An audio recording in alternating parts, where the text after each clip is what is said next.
Bismillahirrahmanirrahim. Elhamdülillahi vahde. Vessalatu vesselamu ala men la nebiyye ba'de. Muhterem kardeşlerim, bütün peygamberler, Allahu Ekber diyenler, La ilahe illallah diyenler, bu yolda bedel ödediler. Hazreti İbrahim Aleyhisselam bedel ödedi. Hazreti Musa Aleyhisselam bedel ödedi. Hazreti Muhammed sallallahu aleyhi ve sellem bedel ödedi. Fakat hiçbiri zalimlerin, kafirlerin önünde eğilmediler. Müminler, muvahhidler, mustazaflar, Peygamber Aleyhisselam'ın yolunda gidenler kıyamete kadar bedel ödeyecekler. Allahu Ekber demeye devam edecekler.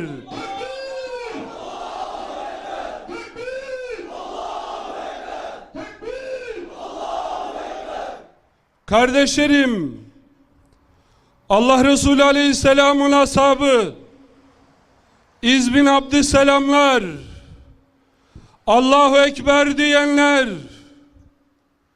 ve sonrasında gelen kahramanlar, Ömer muhtarlar, şeyhler, meşayihler, onlar dediler ki Libya işgal edildiği zaman iki eline iki mavzeri alan Ömer muhtarımız bundan sonra tekkelerde sadece tesbih çekilmeyecek, İşgal ordusuna karşı nasıl direniş gösterecek, ümmetin gençleri onu öğrenecek diyen Ömer muhtar o gün demişti ki len nesteslime nentasir ev nemut, teslim olmayacağız, ya zafer kazanacak ya da Allah yolunda şehit olacağız.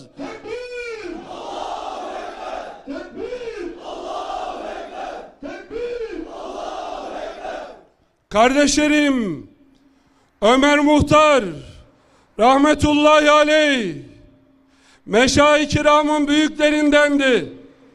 Ona dediler ki teslim olsak, bu İtalyanlarla anlaşma yapsak dedikleri zaman sakın ha başınızı eğmeyin. Eğer bir defa dara düştünüz, önünüzde ölüm var diye başınızı eğerseniz Allah Azze ve Celle başınızı kaldırmak için bir daha size fırsat vermeyebilir. Elhamdülillah Muhammed Mürsiler, Mehdi Mekkiler diyorlar ki Ya Rabbi bize bir fırsat verdin, başımızı eğmedik, eğmeyeceğiz. Tekbir! Allahu Ekber! Tekbir! Allahu Ekber! Tekbir! Allahu Ekber! Kardeşlerim, Hilafeti İslamiye'yi kaldırdılar. Osmanlı İslam Devleti'ni parçaladılar. Alem İslam'ın her tarafından yenilgi, mazlumiyet, mağduriyet haberleri geliyor. Osmanlı İslam ordusu, burada Bağdat'tan hocalarımız var. Bağdat'tan ayrılırken İbni Sebe'nin yolunda gidenler, onlar İngiliz askerlerini karşılıyorlar. Bağdat'ta ehli sünnet olan Müslümanlar, onlar Osmanlı ordusunun önüne çıkmışlar. Ey Fatih'in, Yavuz'un evlatları, bizi Bağdat'ta İngilizlere bırakıp nereye gidiyorsunuz diyorlar, ağlıyorlardı. Şam ağlıyor, Gazze ağlıyor, Bağdat ağlıyor, Musul ağlıyor, Mısır sokakları ağlıyor. O günlerde Hasan el-Benna, Hasenul Binası İslam'ın meydan yerine çıkar. Der ki devletimizi parçaladılar, ümmetimizi parçaladılar. İnne hâzihi ummetukum ummeten vahide. bu ümmetin tek bayrağı, tek sancağı, tek devleti olacak. Benimle yürümek isteyen gençleri ardıma bekliyorum der. Meydan yerine çıkar. Hasan el-Benna'yı 49'da şehit ettikleri zaman Mısır'ın kahramanları zindanlarda, Mısır'ın yürekli evlatları zindanlarda, geri kalanlar sokağa çıkamıyorlar. Hasan el-Benna'yı şehit ettikleri zaman 4 tane kız kardeşi, 90 yaşında babası onun tabutunu omuzladılar. Tankların arasından yürüdüler. Hasan el-Benna'yı, Hasenül binasını İslam'ın kızları götürdüler. Onlar defnettiler. Dediler ki erkeklerimiz, Allahu Ekber diyenler, zindanlara onları koysanız da Fatımalar, Zeynepler, Hasan el-Benna'ların naaşını yerde bırakmayacaklar. Bırakmayacağız Allah'ın izniyle. Tekbir! Allahu Ekber! Tekbir! Allahu Ekber! Tekbir! Allahu Ekber! Kardeşlerim, şimdi Mehdi Akif Allahu Ekber dediğinden dolayı onu zindana koydular. O diyordu ki ölümden korkmuyorum ama Mısır'daki müminlerin, Müslümanların geleceğinden korkuyorum. Hasan el-Benna'ya yaptığını ona da yaptılar. Ancak 4 tane yakını onun namazını kılabildi. Müslümanlara, müminlere, Amerika'nın köleleri, kilise çocukları müsaade etmediler. Ama onlar bilmiyorlar ki İngilizlerin çizdiği sınırı biz tanımıyoruz. Amerika'nın çizdiği sınırı tanımıyoruz.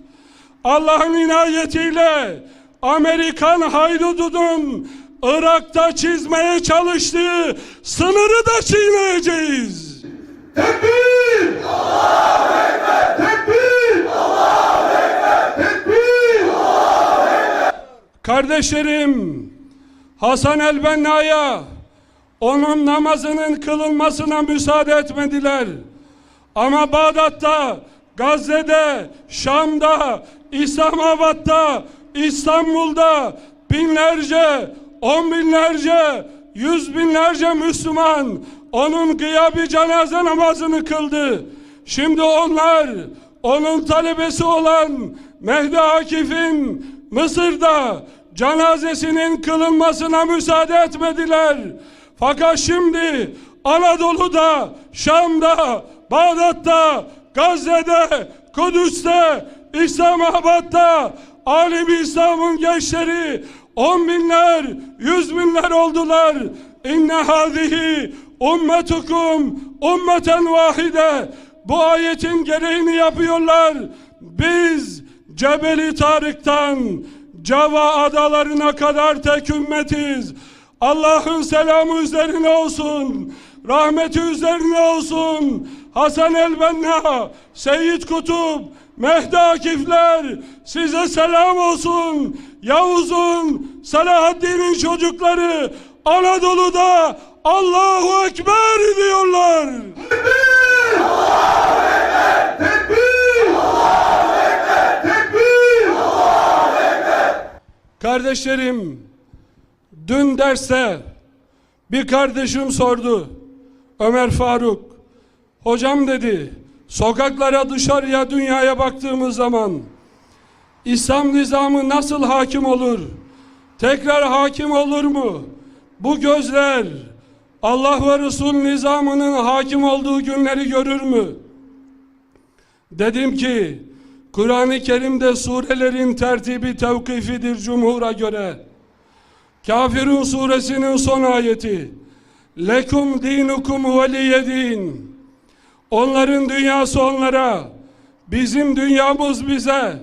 Biz evimizde, biz sokağımızda, biz cemiyetimizde Hz. Muhammed Aleyhisselam'ın nizamını yaşarsak, hemen ondan sonra gelen sure İzâ câe nasrullâhi vel feth, fetih ve zafer Allah'tan geldiğinde, peki ne söylüyor bize? bu sure nazil olduğu zaman Ebu Bekir radıyallahu anh Efendimiz ağlar. Ebu Bekir radıyallahu anh Efendimiz'e sorarlar, neden ağlıyorsun? Allah Resulü aleyhisselamın ahirete irtihalini bu sure bize haber veriyor. Hadiseyi şöyle düşünün.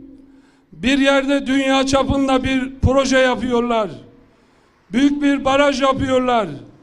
O baraj için bir tane baş mühendis getirseler, baraj bitince, barajın açılışı yapılınca artık mühendis oradan ayrılır. Hazreti Ebu Bekir radıyallahu anh 23 yıl Allah Resulü aleyhisselamın risaletine, onun mücadelesine yakın planda tanık olan Ebu Bekir radıyallahu anh, onun dünyaya niçin geldiğini bilen Ebu Bekir radıyallahu anh, İzâ câe nasrullâhi vel feth, fetih ve zafer geldi. Yani Peygamber aleyhissalatu vesselam yeryüzünde vazifesini tamamladı. Şimdi aramızdan ayrılacak. Onu anlayınca ağlamaya başlar. Kardeşlerim, Allah Resulü aleyhisselam 19 yıl mücadele etti. Hudeybiye'ye geldiğinde yanında 1400 sahabi vardı. Medine'de birkaç tane çocuk ve kadınlar. En fazla 3000 Müslüman olsun. Yani 19 yılda Peygamber aleyhisselamın yanında 1400 erkek var. Onlarla Hudeybiye'ye kadar gelmişti aleyhissalatu vesselam. Fakat ondan sonra Efendimiz aleyhisselam 4 yıl daha yaşadılar. İzâ câe nasrullâhi vel feth, fetih Allah'tan gelince Cenab-ı Hak kapıları açar. Veda haccında, Arafat'ta, Mina'da Peygamber aleyhissalatu vesselam 4 yıl sonra 140 bin Müslümana konuşur.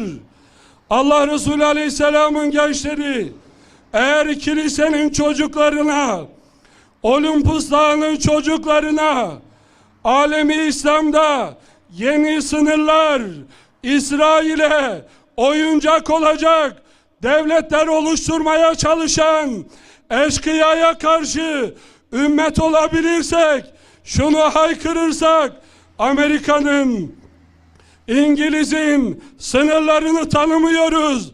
Allah'ın inayetiyle yeniden geleceğiz. Cebeli Tarık'tan Cava Adalarına kadar bu ümmetin tek devleti olacak dersek, leküm dinukum veliyedin dersek, 4 yılda Peygamber 1400'den sallallahu aleyhi ve sellem 140 bine nasıl ulaştıysa göreceksiniz. Allah azze ve celle dünyaya müdahale edecek, yüreklere müdahale edecek. Muhammed Mürsiler zindanlardan çıkacaklar. Mısır'da Tahrir Meydanı'nda yeniden milyonlar Allahu Ekber diyeceğiz. Allahu Ekber! Tekbir! Allahu Ekber! Tekbir! Allahu Ekber! Onlar diyecekler ki, nasıl olacak bu? Ya eyyühellezine amenü zkurû ni'metallahi aleykum İz câetkum cunûdun fârselnâ aleyhim rîhan ve cunûden lem teravhâ. Sizin göremediğiniz Allah'ın orduları var. وَلِلَّهِ جُنُودُ السَّمَاوَاتِ وَالْاَرْضِ. Yer ve göklerin orduları Allah'ındır. Eğer biz bu ayet Ya eyyühellezine amenü zkurû ni'metallahi aleyküm ayeti 25 gün Hendek'te Medine'yi müdafaa eden Hz. Muhammed Aleyhisselatu Vesselam'a müjde getiren bu ayet, eğer biz sahabenin ruhuna, aşkına, ümmet anlayışına yeniden sahip olursak, Pentagon görecek, Moskova görecek, İsrail görecek. Eğer biz Musablar olursak, onların göremediği Allah'ın orduları gelecek. Tekbir! Allahu Ekber! Tekbir! Allahu Ekber! Tekbir! Allahu Ekber! O halde söyleyelim. Hasenül binası İslam'ın o güzel binası. Hasan el-Benna'nın o ifadesini buradan yeniden dünyaya haykıralım. Dünyaya ilan edelim. Hasan el-Benna rahmetullahi aleyh Osmanlı İslam Devleti'ni parçaladılar. O konuşmasının ilerleyen paragraflarında şu ifadesini söylemişti. Demişti ki Hasan el-Benna rahmetullahi aleyh, Allahu gayetuna, Allahu gayetuna, Allahu gayetuna, Allahu gayetuna, ve Resulü zaimuna, ve Resulü zaimuna, vel Kur'an dusturuna, vel Kur'an dusuruna, vel cihadu sebiluna, vel cihadu sebiluna, vel mevtu fi sebilillahi esma amanina. vel mevtu fi sebilillahi azma amanina. Gayemiz Allah'tır. Başkumandanımız Hazreti Muhammed sallallahu aleyhi ve sellem. Dusturumuz Kur'an-ı Hakim. Yolumuz cihat. Rabbimizden en büyük arzumuz onun yolunda şehit olmaktır. Hazreti Muhammed Aleyhisselam'ın kıyamet günü sancağı altında toplanmak, şühedamıza, Hasan el-Benna'lara, Yavuzlara, Selahaddinlere, Musab'lara, Hamzalara, Mehdi Akif'lere selam olsun. Allah'ın selamı, rahmeti, bereketi, kainat dolusu kadar üzerinize olsun. Selam olsun Arakan'a, selam olsun Gazze'ye, selam Bağdat'ımıza, selam Şam'a, selam direnen bütün mazlumlara, selam teslim olmayanlara, selam. Len nestaslime, nentasir ev nemut diyenlere teslim olmayacağız. Ya zafer kazanacak ya Allah yolunda şehit olacağız. Allah'ın selamı üzerinize olsun. Esselamu aleyküm ve rahmetullahi ve berekatuhu. Allah